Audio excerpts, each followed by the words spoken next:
My name is Han De-yun. Not my real name, of course. My real name died long ago.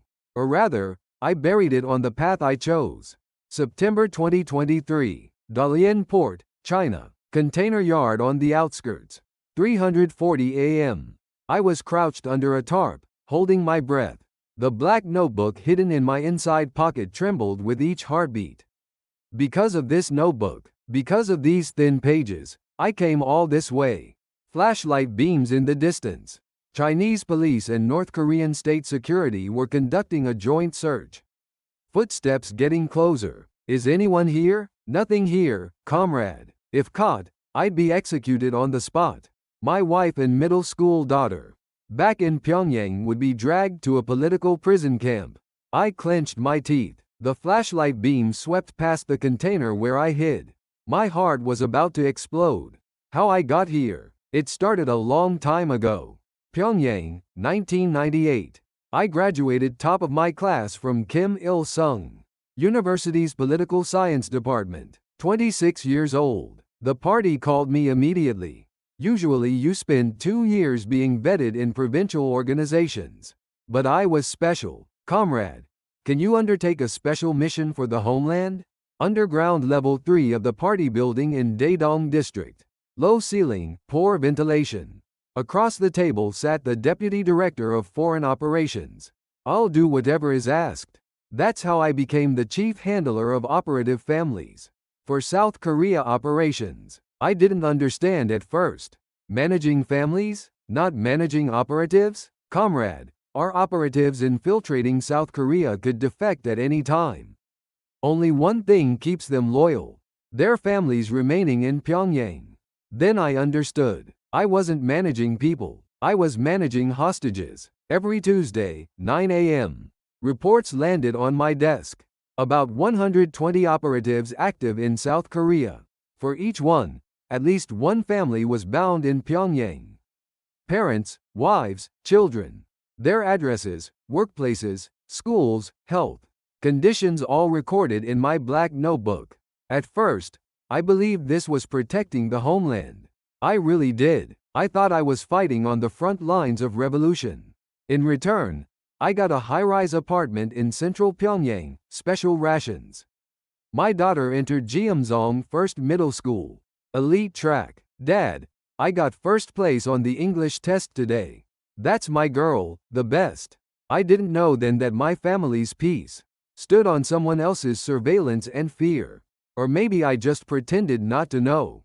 Winter 2022. Cold winds began blowing through Pyongyang. Supreme Leader Kim Jong-un started a massive purge of South Korea operation lines. After negotiations with America collapsed, someone had to take responsibility. My reports started being excluded from meetings. Weekly briefings became bi-weekly, then monthly. Someone else began attending in my place. Comrade Han, there are suspicious signs in recent reports. From Operative 17 under your management. What do you mean? We cannot rule out possible contact with South Korean intelligence. My spine went cold. Not that Operative 17 had defected. That I'd failed to manage properly. Ultimately, the responsibility fell on me. That's when it started, my awakening to what I'd been doing. One night, I was writing an encrypted message to Operative 42 in South Korea. Mother's health deteriorating. Focus on mission. A short sentence. But I knew what happened behind this one line. Operative 42's mother was actually healthy. This was a threat. If you neglect your mission, your mother could be in danger. I was a manager controlling people's lives through blackmail. I just called it revolution. March 2023. The decisive incident. Comrade, Operative 68 has been arrested in South Korea. I got the report Tuesday morning. Operative 68. I immediately opened my notebook. Real name Lee Seong-chol. Undercover operative running a trading company in Gangnam, Seoul. Family in Pyongyang, wife and 2 sons. Eldest in high school, youngest in middle school. That night, a state security truck stopped in front of their apartment. I was there for verification. Procedurally. Come out, please. What did we do wrong? Quiet. The two sons were dragged out. The younger one was pounding on the truck window, crying. Same age as my daughter. Could have gone to the same school. In that moment, something inside me collapsed. I went home and looked in the mirror. What I saw wasn't a revolutionary. It was a monster. The black notebook, kept deep in my desk drawer. Inside real names and code names of 120 people. Residences in South Korea, occupations, contact methods, addresses of Pyongyang families, schools, even grades and health conditions. Originally, this was a weapon for the organization. A blade to maintain the spy network. But now I realized this could also be the bomb that breaks that blade. Mid-April, I spotted a black sedan tailing my car. Strange noise on my home phone. Signs my office desk had been searched.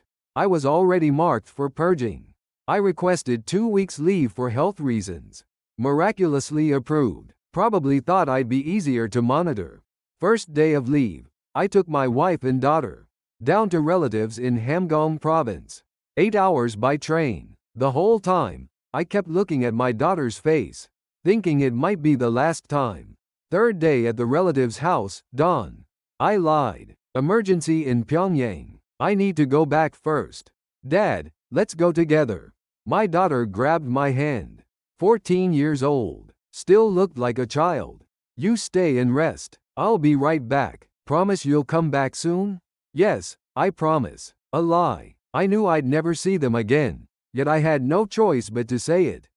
I fled through Sinwiju, hid in a cargo ship container, miraculously passed North Korean patrol boat inspection through bribes, arrived in Dalian. From an abandoned warehouse, I sent an encrypted message to South Korean intelligence.